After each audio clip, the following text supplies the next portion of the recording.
ಮುಖ್ಯನೋ ಹಾಗೆ ಸೈನಿಕರು ನಮ್ಮ ದೇಶಕ್ಕೆ ಅಷ್ಟೇ ಮುಖ್ಯ.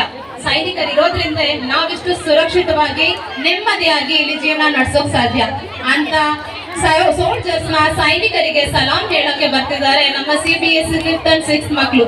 ಜೋರಾದ ಚಪ್ಪಾಳೆ ಮೂಲಕ ಅವ್ರನ್ನ ವೆಲ್ಕಮ್ ಮಾಡಿ. Now let us call upon grade 6th and 6th standard student to rock the stage.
ಕೇಳೋದಿನ ಹೆಸರೇ ನಮಗೆ ನಿನ್ನ ಸೇವೆ ಶ್ರೇಷ್ಠ ನಮಗೆ ಕೈಯಲ್ಲಿ ಸೀಳೆಯುವ ಸೈನಿಕ